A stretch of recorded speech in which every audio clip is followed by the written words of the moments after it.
This is Friday evening's Undercard. On our wrestling show today, a soldier wrestles twice, a former WWF champion and legendary wrestler makes a rare television appearance, and George Steele smears Kamala's face paint.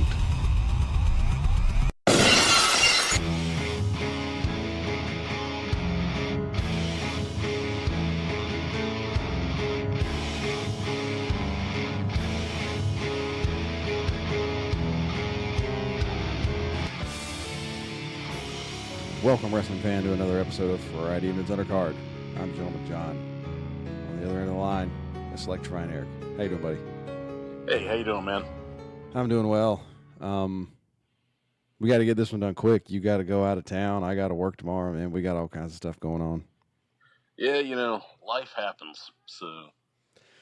But hey, just real quick. You know that AEW's got their next event scheduled, right, for Labor Day weekend? Right. And obviously it's going to be back in Chicago, and they're going to be running that building that seats about 10,000 people. And have you seen that New Japan and WWE are running events that same weekend? I have, yeah. So New Japan is running the event. I think it's in London. And, mid-sized building. And then WWE is running their NXT UK brand that weekend in Wales. And this guy posted, I don't know if it was Twitter or Instagram or what it was, but he's like, this has never happened before ever in wrestling. Like, never before have three promotions like tried to go head to head against each other. And I was just like, man, you must not remember too far back, because that used to happen all the time. Yeah, I think there's this thing called the 1990s. Well, so he brought that up. He said that WWF, WCW, and ECW never ran head-to-head with a major show. And he is technically correct there. Mm. But the thing is the economics were so much different back then that why would you have done that? You wouldn't have even considered doing that. Although, obviously, in the 80s, they did, because that was where the first Clash of the Champions started. They wanted to run opposition to WrestleMania. Yep. And I think Survivor Series started because they wanted to run opposition to Starrcade. And I think they did it I don't think they did it the same day, but I think it was a day or so before. I could look that up, but I don't have it pulled up. But back then, it would have been crazy, because it's one thing to have free television and have somebody flipping back and forth between USA and TNT, right? Right. Nobody is going to flip back and forth between two pay-per-views. No. So, I don't know.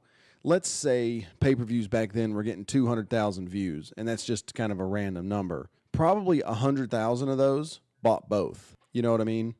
Yeah.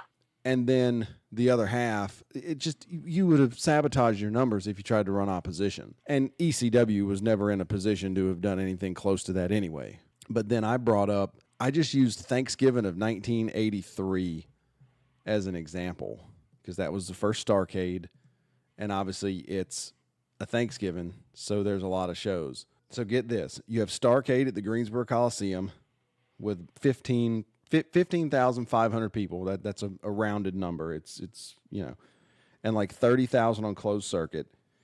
Championship Wrestling from Florida ran a show, drew 5,000 people. Georgia Championship Wrestling did their huge Thanksgiving tag team tournament in the Omni, so only 5 hours away from Charlotte, by the way. 12,000 people. WWF did a show in the Philly Spectrum that drew 18,000. The AWA drew 13,000 in St. Paul. And World Class drew 19,200 people in Dallas. But you've never had, multiple companies running on the same day before. No. And the economics of that era, your entertainment options are somewhat limited, compared to what you have today. Also, you think about it, Thanksgiving's the perfect time to run a show. You've got families in town, you need something to do, and really, what are you going to do on, Thanksgiving night? Eat lunch or eat midday. Not a lot going on, and even at that point, football had not really. Thanksgiving's not the day that it's going to be now, right, on the calendar. And so, I think it was kind of, it was the perfect time to run that. And, these were also, hot territories. they had a good product. Well, and that's, the early 80s. I mean, that's when they were all still kicking. Obviously, you get to 85 and 86, and most of them are starting to go down. But, this is when they were all still humming. And obviously, Starrcade was the super card, but that was really just Jim Crockett, the old Mid-Atlantic territory. You still had the show in Florida. You still had the show in Atlanta. I think it was the next night. I think Friday night they had a big show in St. Louis, and they did a Superdome show down in New Orleans. So, I mean, there was a lot of stuff going on. Yeah, and I mean, I think too, those were shows that, those were also shows that's kind of was almost the culmination for a lot of those territories, even for their year. I mean, those were big. I mean, I don't want to. I mean, the only comparable thing I would say for them, it's their WrestleMania. Oh, absolutely. I mean, because this is before you had the Von Erich Parade of Champions, which was its own sort of thing, but. Yeah, I mean, the Greensboro Coliseum show, that was huge. That was the big show of the year for the Mid-Atlantic, and it was on Thanksgiving Day. And that's the one that just became Starrcade. Right. But anyway, I think I would be a little more, I don't know, I'd give it a little more thought about this whole idea of 3 companies running on the same day if WWE wasn't running their AA brand. Yeah, I mean, even though it's a WWE produced show, this is not like a No Way Out or a major or a pay-per-view of that caliber. No. I mean, it's important, but it's not. This is not going to be like a make or break show one way or the other for that company. No, and when I say AA, I mean like AA baseball, not AA Arn Anderson. Yeah. Just so we're clear on that. I mean, I'd watch a pay-per-view of AA Arn Anderson. Oh yeah, just him sitting there in the ring, just talking to somebody. Yeah, just AA cut 2 hours of promos, man.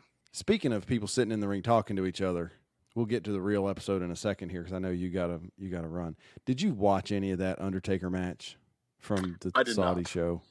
I did not. It doesn't sound like I'm missing much. Dude, you gotta watch it. You gotta watch it. It's so bad. You gotta watch it. I mean, is this like Champions of Wrestling bad? Not quite, but it's probably worse than Hulk Hogan and Ultimate Warrior from Halloween Havoc. Oh, that's good. Yeah. I mean, that was pretty craptastic. I mean, it's, I hate to bag on them because I mean they're both legends, but yeah, it's probably the worst major main event ever. It was just horrible. Wow. I have some notes somewhere, but it was like, well, we were spot on. The entrances took longer than the match. Goldberg had like a 4.5 minute entrance, and then Undertaker had like a 7.5 minute entrance, and then the match went like 8.5. So yeah. Well, we kind of saw that coming. Oh, and it didn't go 8.5 because they decided to cut it short because Goldberg concussed himself, which he did. Right. They didn't cut it short. They were, I think, legitimately coming up on time because, I mean, they cut the credits like 2 minutes after the match ended. Mm-hmm. So I don't think they cut it short. I think it was just, it was done. I don't think those guys were ever going to go 20 minutes. No, and I mean, I hate, like you said, I hate to bash either one of those guys. I mean, Taker is one of the all-time greatest performers ever, and I think in his day, I mean, that 98, 99 Goldberg, man, he was hot. He was as hot as anybody in the business. Anybody in the business ever. And I mean, we're also talking, this is Stone Cold time, too. And I think, both had their time. I think it's now, I think my biggest worry is that, somebody's actually going to get hurt in that match. They're athletes, but, they're not 30 years old out there doing that. They tried their best to break each other's necks. Yeah, well, it's, I think it's, for a number of reasons, I kind of avoid the Saudi Arabia events. I just feel like, when it's all said and done, I feel like I need a shower after it. Well, that's true, but dude, this match is horrible. I wonder. Give me 10 seconds here, and we'll get to the thing. Let me see if Meltzer has released his ratings because I think the Observer comes out on Thursdays, and I've got to wonder what he rated that match. I'm sure he didn't rate it what it deserves. No. Oh, come on. Oh, he rated it a dud. Well, sounds like it was. Yeah, but man, it's worse than that. It's got to be negative stars. Did you ever watch that match from the AAA match with the Villanos, the guys dressed in pink against like the Psycho Clowns? Yeah. It's up there with that. Ooh, It's horrible. It's just the worst. I counted. I watched the match twice, I have to admit. I counted, and there was like a total of, I think, 19 offensive moves in the match. nice. And that's 2 of the worst choke slams you'll ever see, a botched tombstone, and an attempted jackhammer that really ended up being just, I don't know what to call it. It's like you get, it's almost like a suplex pile driver. Yeah, what could go wrong with a botched tombstone and a botched, suplex pile driver? What could go Like wrong? he tried to get him up, but he couldn't get him up, and so he crumples and basically DDTs Undertaker in like a complete vertical position. But anyway, hey, let's turn back the clock back to 1987, back to what we, really talk about on this program. Well, actually, I mean, who knows? Maybe one of the matches we watched for this week might be at coming to Saudi Arabia within a couple months. Well, that's true. I mean, I don't know if this was for real or if it was just one of those weird rumors, but I did honestly read in one of those dirt sheets that apparently the Saudis wanted Hulk Hogan to win that battle royal. Brother. I don't know what to say to that. I'm still over in Saudi, brother. Yeah, I don't know. Well, what to say I to mean, that. actually, the Saudi Arabia has, an affinity for Hulk Hogan because we remember the major victory that Hulk Hogan had during the Gulf War over the Iraqi defector, Sergeant Slaughter. Yes, he protected Saudi Arabia's borders. Hulk He Hogan did. I mean, had Slaughter gone over there, man, Saddam might have poured over the border into Saudi Arabia. Oh, me. I mean, pro wrestling, it's serious business, folks. World events matter in the wrestling ring. And speaking of world events and military, the first match on this June 17th, 1987 episode of Primetime features a real American hero, Corporal Kirshner, going up against one of those dirty commies, Nikolai Volkov. And for the way, that was like the segue equivalent of a hot tag for you right there. It was pretty good. Yeah, I felt like Ricky Morton right there. So. And this was from the Philadelphia Spectrum. I feel bad because I didn't go and do my homework on these to find out when these were taped, but we'll get through that. So Corporal Kirshner against Volkov. This is, by the way, the first of 2 times we're going to see Kirshner on this television program. Well, it's not easy being a corporal. You got a lot of responsibility. Yeah, you sure do. Bobby Heenan even brings that up later on. Yeah, I mean, I don't know what to say about the match. It was taped in Philadelphia during one of the Spectrum shows. A spot in the beginning where Kirshner gets tied up in the ropes, and then Volkov comes over and gives him a knee, and the commentators try to sell him, it was in the inner thigh. And everybody's just like plain as day, like, no, dude, he didn't get him in the inner thigh. He got him straight in the groin.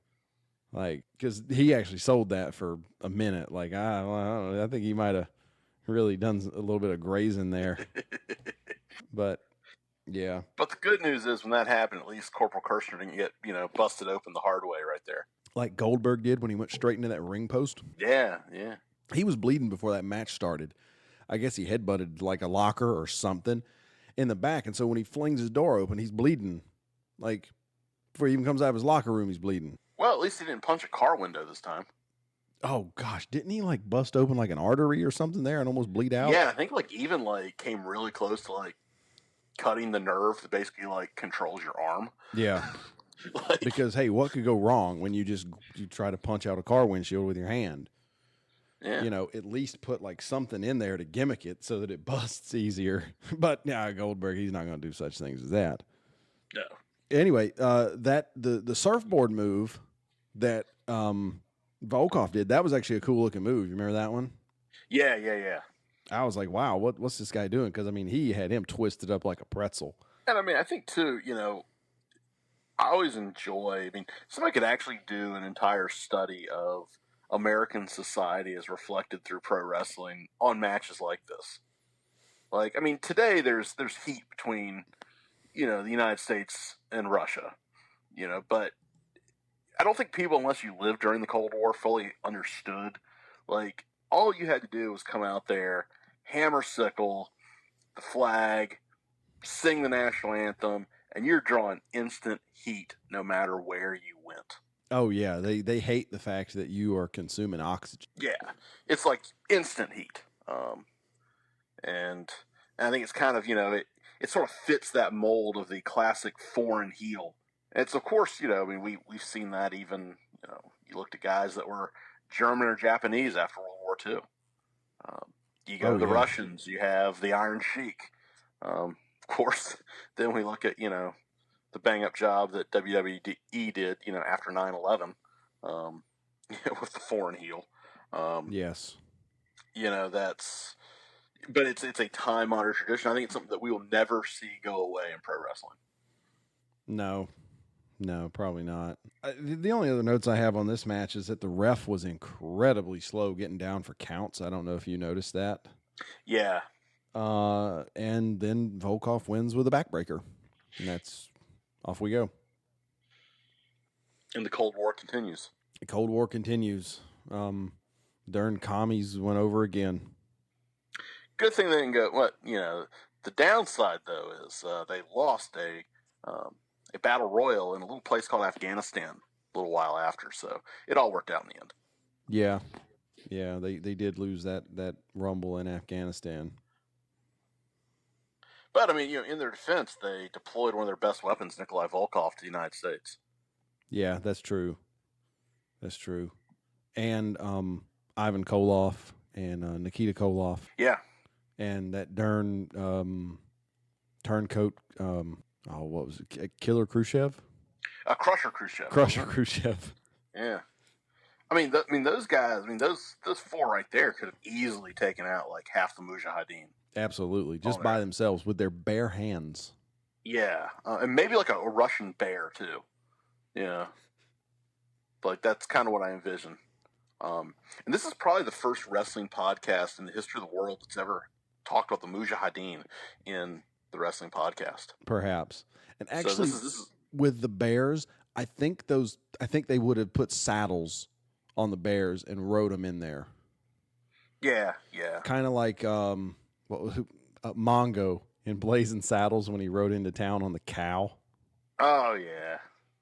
Blazing Not to be confused with Mongo McMichael. No, one of the worst wrestlers ever. For our wrestling fans out there. But anyway, when they go back to Gorilla and Bobby's kind of sitting there laughing, and he's like, was there any doubt in anyone's mind that Volkov was going to win that match? And that's a funny one looking back now, because now you're like, yeah, no, Kirshner was doing the job. Like, he's lucky it went as long as it did. But, back then, I don't know. You got anything else with that match? No, I think we've pretty much said enough about it. All right. So then they go to the update, and we have to sit through the heel turn of the Islanders, which means we had to endure Jesse Ventura's incredibly horrible laughing again. And, I honestly can't. They put the caption up that the guy's name is Craig DeGeorge, but I swear they call him Greg, and I think I've seen the caption show up Greg. Well, but it probably shows how much he ranked really in the Titan hierarchy at the time. And then you have a great Bobby Heenan commentary. He says, if that guy ever calls me a weasel again, he'll be sitting on some public television station tying shoes for Mr. Rogers. And then we go to another superstar Billy Graham update. We see him. What is this, like part 47 right now? I'm pretty sure it's at least the third week in a row we have seen him attempt to climb that mountain with his walker. And I don't know. I don't know what to say. I actually think I want to start like a Twitter account called Superstar Billy Graham's Walker. We should. And just like actually, talk about going up the mountain. And that's all we talk about. Like every day, like one day we will get to the mountaintop. Yeah. I don't know if Superstar would like that. I think he's tried to sue pretty much everybody in the business, which is great because Bobby Heenan said that Superstar Billy Graham was going to sue him, but he didn't have a leg to stand on. I mean, there's our legal defense right there. Very true. I'm surprised you didn't laugh more at that one. Well, there's just so many gems from Bobby Heenan. Like, he truly was a national treasure. And then after Heenan's done with that, he cracked 2 or 3 more jokes, but I just didn't write them down. That's the one I wrote down. We get another ad for the calendar to send your postcards in, but the address is blurred this week, and I was sad at that. Well, I haven't sent my postcard in yet. You know what I just remembered? Well, not like just right now as we're talking, but like yesterday or the day before. Apparently, they did this as like a gimmick so that they could get their mailing list for their Christmas catalogs. Yeah. I had actually forgot that. I had read that before, but they would do these gimmicks in May and June to get, ever how many thousands of viewers to send their postcards in. And now they've got, 10,000 addresses to send their catalogs to. And I read they kind of did that too. Like, they did that with Hogan once. Like, send your get well cards to Hulk Hogan. He needs your help. And yeah, it's actually pretty smart when you think about it. Oh, absolutely. Absolutely smart. They found out about it because they were watching wrestling, therefore they must be wrestling fans. And enough of a wrestling fan to want to get the calendar. So conceivably they will order, something from the catalog for Christmas. So for sure. Pretty smart idea. Yeah, really. Next match, unless you want to talk about the calendar some more. No. I think I need to go back and watch again last week's episode so I can get that address. Yeah, I got to get that address so I can send it in. But anyway, also we got to do it before Titan Towers moves. Oh yeah, there is some talk about them doing that, right?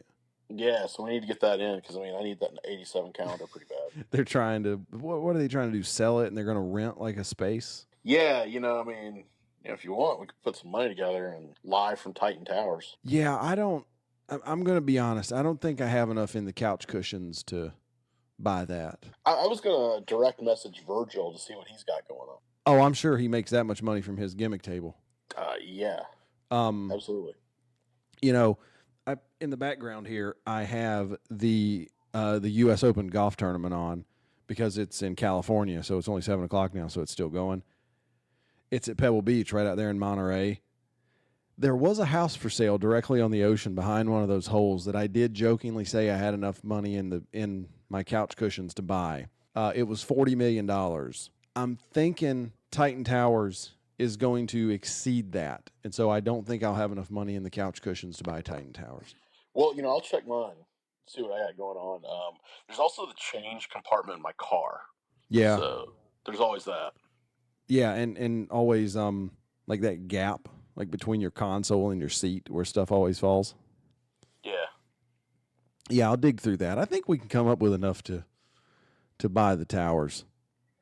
Yeah, I think that would be, we definitely need that. What I'm hoping too is maybe like when we go in there, they'll leave some stuff behind. Like, I'm hoping to maybe find like, some old boxes of Ico Pro, maybe like a Headlock on Hunger banner, Yeah. Just, who knows what we might find. Look, I tell you the truth. If I took over that building, I would tear up every floorboard. I would look behind every wall and everywhere to see if there was something left. Who knows? We might even find Katie Vick. I don't want to find Katie Vick. I'm just saying, you never know. If you're tearing up floorboards, that's where you find bodies. Well, that's true. Yeah, who knows who Vince has got buried in that building? Or who's been buried by Hunter in that building? Very true. See what I did there. And speaking of people getting buried, we have a match with Paul Roma and Jim Powers up next. Oh, I thought you were talking about Dino Bravo. Well, he's in the match. Well, and he eventually. Well, I was making a really bad joke. The fact is, going to get executed a couple of years later. Yeah, I caught on to that. Yeah, for our folks at home. Yeah. So we have Dino Bravo and Greg Valentine against Paul Roma and Jim Powers, the Hammer. I'll have to send it to you. There's this attorney here in Virginia. That's his nickname is the Hammer. And every commercial you see from him on TV, I think he's going to have an aneurysm. I got it. Actually, we should actually send it to Greg Valentine and be like, hey, man, this is gimmick infringement. Absolutely. Like, it's all fun and games until, Greg Valentine puts on the shin protector and locks that guy in a figure four. For sure. Because, fun fact, if you put on a shin protector like you're playing soccer, it makes your figure four that much more powerful. Always. I wonder what would happen if you put on like some of those big high like chaps like you can wear for snakes. No, I'm not talking about leather like horse riding chaps, by the way. That's a good point. Anyway, this was from a Wrestling Challenge taping, which means you had Heenan and Monsoon on the commentary. And Dino Bravo is wearing the Canadian flag trunks and not the blue trunks that he would become known for later in his career when he was getting buried. Yeah. That's a reference to the light blue trunks thing and people doing jobs. Right. Yeah, I really don't know. There's not a heck of a lot to this match. Well, and it's interesting. Yeah, I mean, basically, like, the finishing move is a clothesline. Yeah. Yeah, he hits him with a clothesline from the outside and then gets rolled up. Yeah, I mean, so there we go. And then we get Gene Okerlund interviewing Ken Patera. Ken Patera is not the best on the mic. We should admit that. But he does well enough to get the feud over with Bobby Heenan. And Okerlund kind of works him through it. And after that, this is where you get that great promo from Heenan where he gets serious for a minute and is looking into that camera. And, I mean, he is looking right out into the world. And he's just giving Patera the business.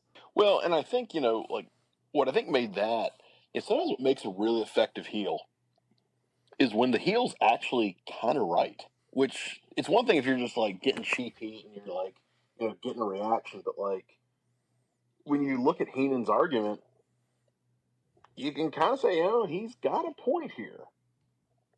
And so I think that's, that was like an extra little sort of nuanced response there. But I thought it was, really good.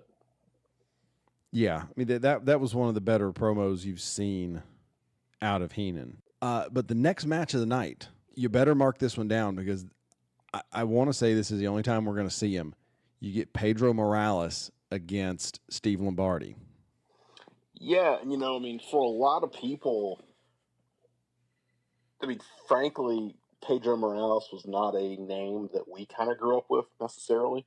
No. But in the history of pro wrestling, he's actually the first Triple Crown champion in, basically WWE history. Yeah. Yeah, he was. So, I mean, a guy that had a tremendous career, he's a Hall of Famer, and a guy that I think, had he been maybe, if he was 10, 15 years younger, would be a lot more of a common household name to, I think, a lot of wrestling fans. Yeah, that he would. I mean, he held the championship for a tremendous amount of time. I'm trying to look that up here real quick. But, I mean, it had to have been every bit of 3 years. So let's see. 2.5 years. February 8th of 71 to December the 1st of 73. Won it off Ivan Koloff and lost it to Stan Stasiak. Held it for 1,027 days. Yeah, definitely. And also, I mean, Steve Lombardi, probably a recognizable name to a lot of fans out there. To a point. At least one of his gimmicks is Brooklyn Brawler. Yeah. And actually, this is the good thing here is, I mean, these are actually two pretty good workers. I mean, Morales is kind of at the end of his career, but, Lombardi was the ultimate job guy, but, this was not a... Well, as far as matches have been going recently on Primetime Wrestling, we could have done a lot worse. Oh, this thing's a gem compared to what we've been seeing. Lombardi's doing a heck of a job selling his back. I don't know if he's meaning to do that or if it's real, like he's really hurt or what it is, but he's doing a heck of a job selling it. Yeah, and I think, he did what he was supposed to do in that match. And I think that's where, like, I kind of miss the days of the sort of designated jobber, which in some cases the jobber was probably better in-ring technician than the guy he's putting over.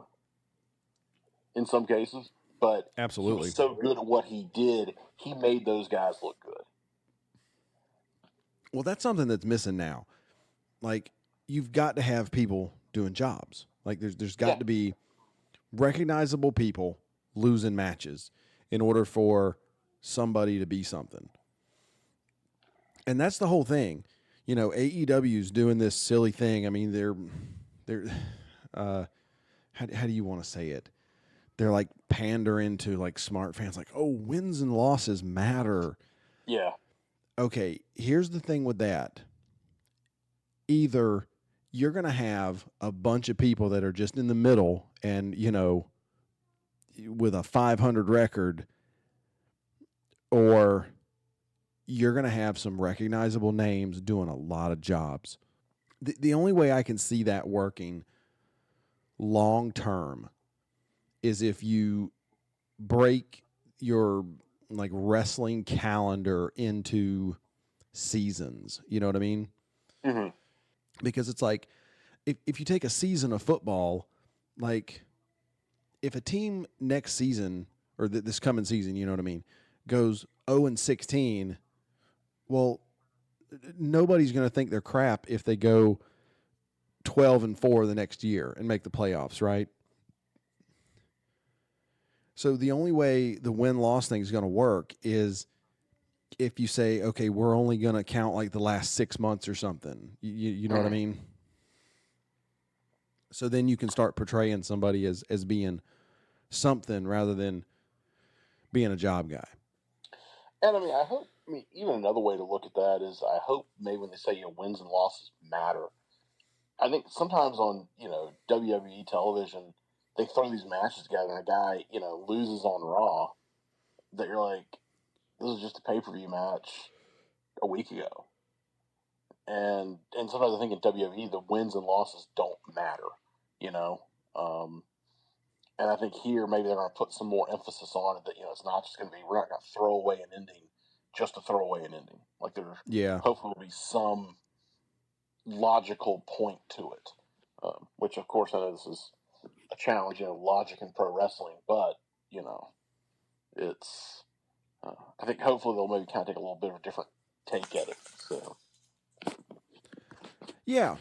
But back to the match. Obviously, this is near the end of Pedro Morales' career, which is why I was saying you should probably make a note, probably put a little asterisk by this episode, because it may well be the only time we see Pedro on this program.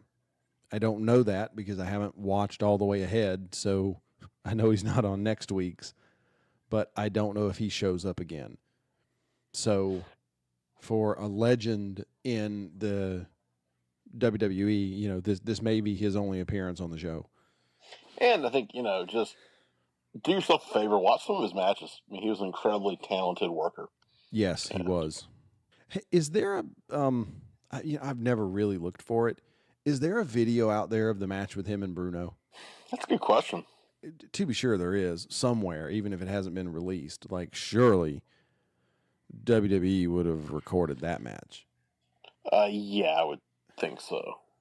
I mean, I will admit it was at Shea Stadium, so it would have been a bit of a production to get all the cameras and everything out there. But I mean, at the same time, it's a baseball stadium. They don't exactly lack, camera hookups and stuff. It's not like running an armory. Very true. They're going to have the full deal, even if you just have to dub commentary over it. But anyway. Well, speaking of Bruno Sammartino, we can move on to our next match. Also talking about a technical genius in the ring. Yes, but just real quick, Morales won it with a backbreaker, and now we go off to the next match. Brutus Beefcake against Jim Patterson, and I don't know why. I don't know why they did this, but Monsoon in the lead into it and Jesse Ventura both joke about whether this guy Jim Patterson is related to Pat Patterson. It's probably a rib, is the only thing I could think of. I mean, you're right. It probably is, but like, why? Yeah, why not? I mean, I guess if they would have said, "Is that Pat Patterson's son?" Okay, I can see the joke there, right? Yeah. But Why wouldn't Pat Patterson have a nephew, right? Yeah, exactly. If you don't understand the joke about Pat Patterson's son, just go look him up. Yeah, there's Wikipedia for that, kids. Yeah, just go look him up. You'll figure it out. There's not a lot to this match. I mean, the commentary, they don't even focus on the match. They're talking about Honky Tonk Man getting a shot at the Intercontinental Championship, and that's like all they're talking about. Yeah, I mean, basically pretty short match. This thing was 3 minutes at most. And every bit of 60 seconds of that was spent in the sleeper. Absolutely, Because yeah. he took a long time to go out to that sleeper. You've got the sleeper, and then our boy Patterson, gets a free haircut. Yeah, he gets his side shaved. So pretty standard beefcake match. Yeah, so they're doing that haircut as a joke now, and or as a joke then, and people really use that hairstyle now. Yeah, well, chalk one up for the beefer being a trendsetter. I guess. But yeah, I think that's about all we can really say about that one. Yeah, that's all you got. Next up, you have Gene Okerlund interviewing Slick, Butch Reed, and Nikolai Volkov. And Gene is really complimentary of Slick's clothing. Well, he is the doctor of style. Yes, he is. Which actually, I've always thought, that would be the perfect title to give somebody. You're not just a doctor, but you're the doctor of style. Like the doctor of desire. Yeah. Tom Pritchard. God, I love 80s wrestling. The Doctor of Desire, Tom Pritchard, and the Gigolo Jimmy Del Rey. Which actually, I wish, at that point, if you ever go back and look at old census records, they'll sometimes ask you what you did for a living. I can only imagine, somewhere out in, Smoky Mountain territory. They're like, what are you? I'm a gigolo. How about you? I'm a doctor. Doctor of what? Desire. Yeah. Oh, that'd be funny. Well, hey, we got a census coming up pretty soon. If they ask me what I do for a living, I might say gigolo. You should. Yeah, I think you should. For the fun of it. 100 years from now, somebody's going to see that and be like, who is this guy? What was his deal? Yeah. You put down something just ludicrous for employment.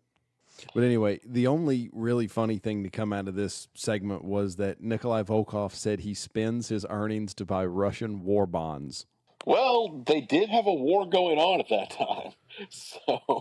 So yeah, I mean, that's what you get. He's like, I spend my money on war bonds. Okay. Right on, man. All right. And now we get into the second of two Corporal Kirshner matches where Corporal Kirshner and Siviafi go against Don Morocco and Bob Orton. And it shouldn't be a spoiler who's going to win this one. But you do have Gorilla Monsoon and Bobby Heenan on commentary, which pretty much makes any match watchable. Yes. Did you see the humongous sign in the crowd that 5 people were holding up, right as they were ringing the bell? Yeah. Siviafi is the best. Actually, I think we should challenge our listeners. Any pro wrestling event you go to from now on, bring a giant Siviafi is the best sign. Anymore, they probably wouldn't let you hold it up. I mean, even if you're at your local armory and you're the only guy there. Well, that's true. I don't think I saw anybody with a sign at that Impact House of Hardcore show I went to the other day. Really? That's sort of surprising. Yeah, I don't remember a sign. Yeah, but I mean, that's something that I think is a couple reasons probably disappeared, but I mean, now it's the old days when you watch a 1998 Raw. Oh, they're or everywhere. Even Nitro.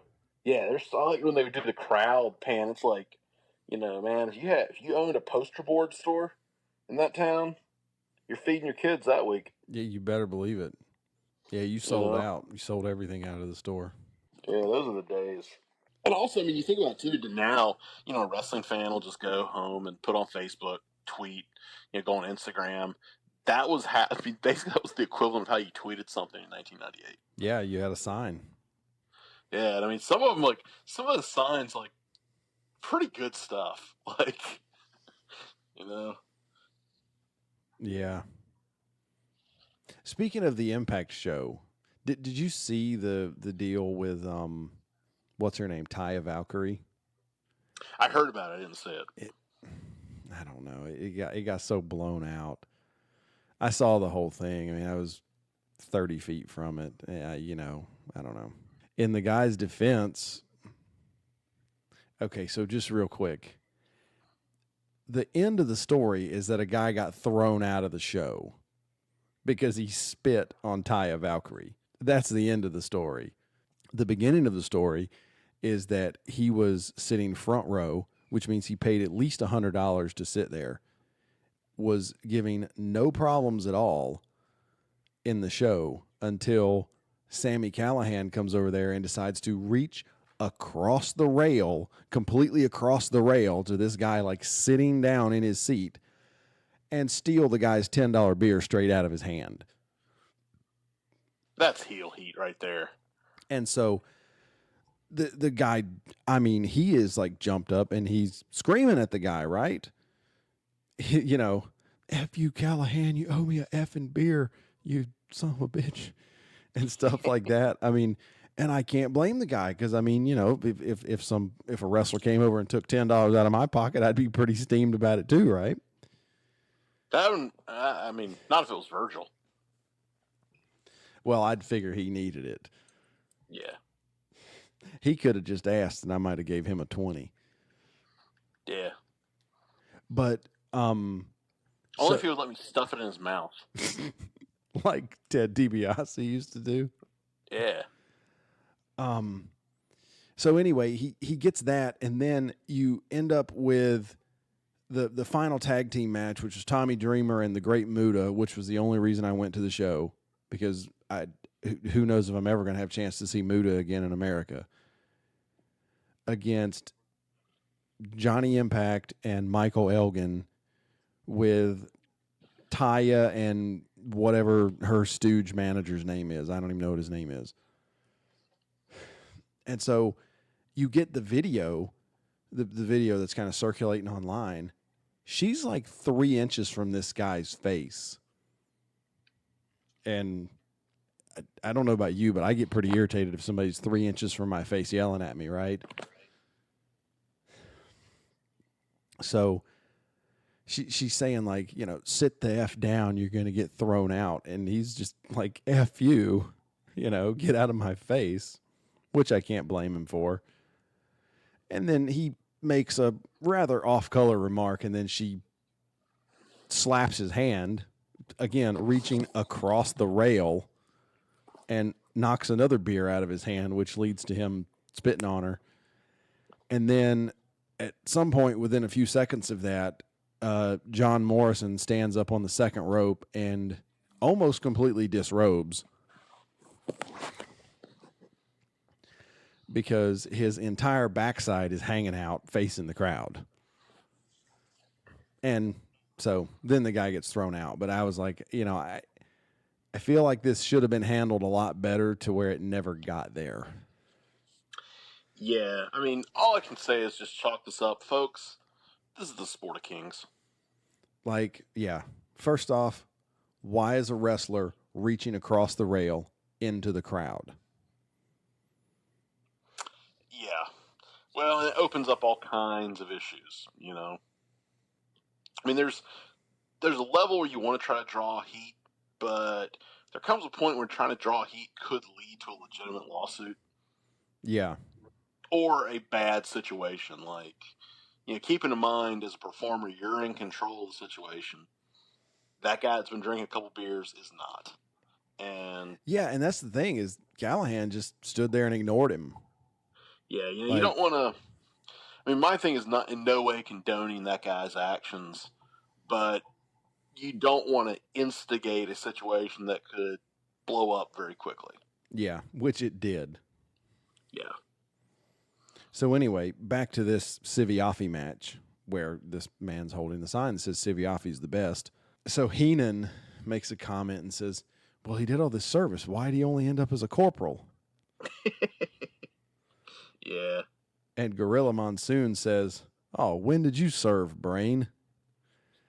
And then he made a comment that I had to look up. But for somebody watching this in 1980, or at least any adult watching in 1987, they would have known exactly what this meant. Monsoon says, "You were a 4F." I had to go look that up because I was like, what is he talking about? Because the first thing that came to my mind was the 4-H club. Yeah. But apparently 4F is the draft code that they give you if you're unfit for service. And so I kind of laughed at it when I heard, I'm like, oh, okay, I get what you did there, Gorilla.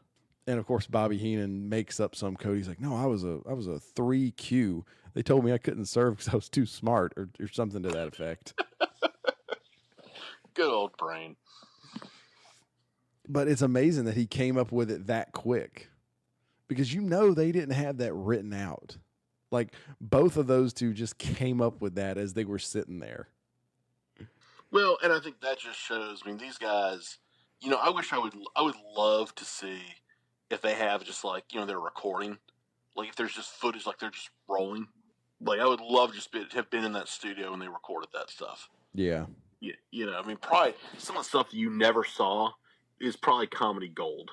Oh, we have one of those coming up in a couple segments here. I have a weird note that Orton tried to do something from the top rope to the floor and that he messed it up once. Do you remember what I'm looking at there? Yeah. My only note for that is that I thought that would have been a hilarious spot if he was at the ECW arena in about 1997. Yeah. Because they would have lit him up. Well, that was not the easiest crowd to deal with by any means. Yeah, after that, you get Corporal Kirshner trying to shoulder block Don Morocco. That didn't work out well. I'm pretty sure Don Morocco's not the guy I would try to shoulder tackle. Well, it's probably decisions like that is why Kirshner, was a corporal. Yeah, that's very true. Bob Orton goes for, basically, it's what we would call now a Vader splash, where he kicks his legs out coming off the ropes. And, of course, the guy just brings the knees up because what else do you do, right? And other than that, Don Morocco wins with a pile driver. There we go. And then they attack Siviafi after the bell. Because he's the best. Yes, he is the best.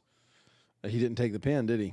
Well, he's the best. So next match, we get a match from a while back. I didn't look up when it was, but it's definitely not right now. Where you get the Crush Girls, which is a Japanese tag team, going against Judy Martin and Donna something. I would have known that had I looked it up. Fun fact, the Crush Girls are actually the sisters of Crush from Demolition. I heard Just that. Kidding. I don't know. This match was crap, so yeah, there wasn't a lot to it. So I do have that one of them did like a Cesaro leg swing. And yeah, Danny Davis was the referee, which is like an instant cue that this is at least 6 months old. He's also not dangerous yet. No, he only got that after he, turned on him. So yeah, this match I would say is minimum of December of '86 because it was, I think, mid-January when Davis did his turn thing. I actually thought it was a decent match, especially if you consider it by 1980s women's wrestling standards. That's very true. I mean, compared to now, no, it's not that good, but for, 1980s, Fabulous Moolah camp women's wrestling, I mean, this was, a classic. And then we're back in the studio. And did you see when Hulk Hogan's little action figure fell over? Yes, yeah. And Heenan goes, that's how he's going to be kneeling at the feet of the king, because him and Harley Race were working a program here. So a couple things about that. I wonder if, okay, so either that was intentional, that they had something tied to that action figure that they could pull it over, or it just fell over And Heenan's line was so classic that they just didn't cut it out. You know, the Heenan mark in me wants to just say that it was happenstance. He's just that good. It might have been. And, you know, you don't know how much they edit these programs because there's no way, if that was just accidental that thing fell over, there's no way that's the only time that's happened. So, yeah, I actually do think it was accidental. And his line was just so perfect when he points at that action figure that they're just like, no, we got to keep that. They zoomed the camera in on it and everything. Yeah, I mean, once again, just the wit and comedic timing of Bobby Heenan was just world class. Always. Just always. Yeah. And now we go to the feature event of the evening. 5-star classic, to be sure. George Steele against Kamala. In a spelling contest. That would have been a heck of a spelling contest because Kamala can't talk. Well, actually, fun fact, it was almost a decision last minute. It was going to be either a wrestling match or, Kamala and George Steele debated international policy in May of 1987 from that moment. Well, that would have been a pretty good one. I think that would have been at least as entertaining as the belly slapping contest that they had. Well, I mean, doesn't every debate on international politics turn into that? Well, either belly slapping or something involving a ruler, yeah. Yeah. Yeah, there's not a heck of a lot to say about this. Kamala has entrance music, which is really strange. I think that would say something about how much they're trying to push him. Well, he's another monster. Yes, he is. And then you get like a funny one where George Steele like pokes him and like rubs some of his face paint and then rubs it on himself. I mean, yeah, it was kind of funny, but you're just like, oh gosh, I really don't know what I'm supposed to think of this. Because you have a guy that's supposed to be a cannibal, and I'm not really sure what term should be used for George Steele. Yeah. There's some terms that come to mind, but they're not really polite. You know what I mean? Yeah.